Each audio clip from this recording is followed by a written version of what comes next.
그때 학기세 아들 아도니아가 솔로몬의 어머니 밧세바에게 왔습니다. 밧세바가 아도니아에게 물었습니다. 내가 좋은 일로 왔느냐? 그가 대답했습니다. 그렇습니다. 좋은 일로 왔습니다. 아도니아가 덧붙여 말했습니다. 드릴 말씀이 있습니다.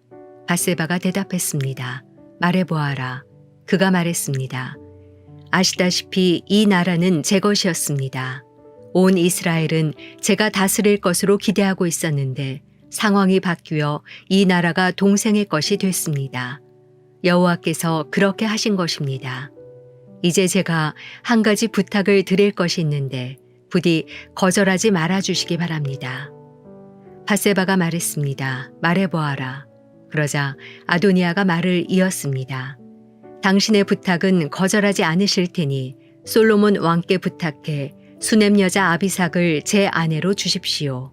밧세바가 대답했습니다. 좋다. 내가 너를 위해 왕께 말씀드려 보겠다. 그리하여 밧세바가 아도니아를 위해 솔로몬 왕께 말하러 갔습니다. 왕이 일어나 밧세바를 맞이하며 절하고 나서 다시 자리에 앉았습니다.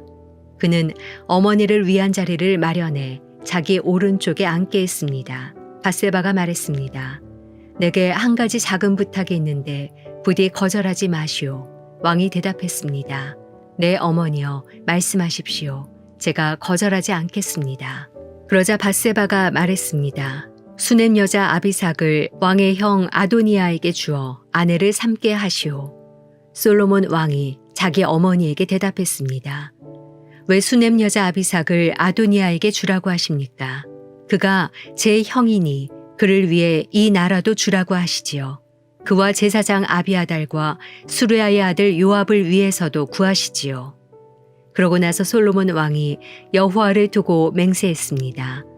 아도니아가 자기 목숨을 걸고 이런 요구를 했으니 그를 죽이지 않으면 하나님께서 내게 벌을 내리시고 또 내리실 것입니다. 그리고 나를 내 아버지 다윗의 왕위에 무사히 앉게 하시고 약속하신 대로 나를 위해 왕가의 기초를 든든히 하신 여호와의 살아계심을 두고 맹세하는데 아도니아는 오늘 죽임을 당할 것입니다. 솔로몬 왕은 여호야다의 아들 브나야에게 명령을 내렸고 그는 아도니아를 쳐서 죽였습니다. 수요일 아침 기도를 시작하겠습니다. 우리에게 맡겨주신 이 하루를 하나님의 말씀에 따라 그 또 말씀해 주시는 뜻을 이루는 삶을 살아가길 바랍니다. 오늘은 열왕기상의 2장 13절에서 25절까지의 말씀을 함께 나누기 원합니다.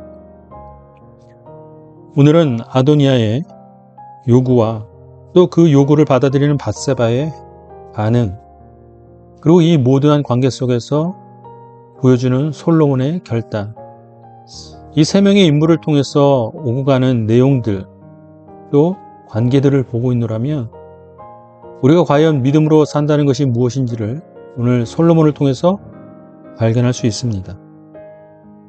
특별히 솔로몬은 그 분노함 가운데 영적으로 둔감했던 밧세바의 모습을 질타하고 있습니다. 우리가 살아가면서 하나님의 뜻을 이루기 위해서는 가장 무엇보다 영적인 분별함이 있어야 합니다. 즉 나의 삶의 모습에서 하나님의 뜻이 어떻게 이루어지기를 원하는지 우리는 영적인 민감함을 통해서 판단하고 결정하며 행동해야 합니다. 이것이 나의 만족과 나의 의를 위한 것인지 세상에 드러나는 나의 자랑이 되지는 않는지 우리는 민감함 속에서 분별해야만 합니다. 또한 세상의 요구와 가르침 가운데 이것이 하나님이 기뻐하시는 것이며 미워하시는 것인지를 우리는 잘 분별해야만 합니다. 이것이 믿음에 반응하는 자들에게 나타나는 믿음의 덕목인 것입니다.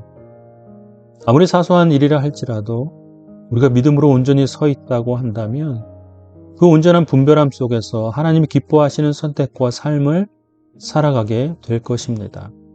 이를 위해서는 우리는 믿음으로 타협하지 않아야 합니다.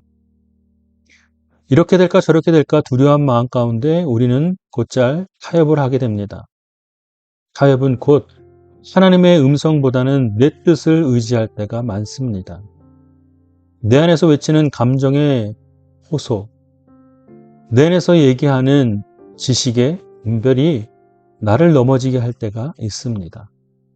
그리고 이내 그것에 타협해서 우리의 영적 둔감함 가운데 이제 분별하지 못하게 되는 그런 실수를 범하게 되는 것이죠. 오늘 솔로몬의 모습을 통해서 믿음으로 산다는 것, 특별히 그 삶에서 영적으로 어떻게 분별하여 결정하고 행동해야 하는지를 우리 삶 가운데 적용하고 또 결단하는 귀한 아침의 시간이 되기를 바랍니다. 결코 결과에 대해서 두려워하지 마십시오. 과정에서 타협하지 않게 되기를 바랍니다. 자, 이제 오늘 우리에게 주시는 말씀을 묵상하고 오늘 하루를 딱 하며 함께 기도하겠습니다.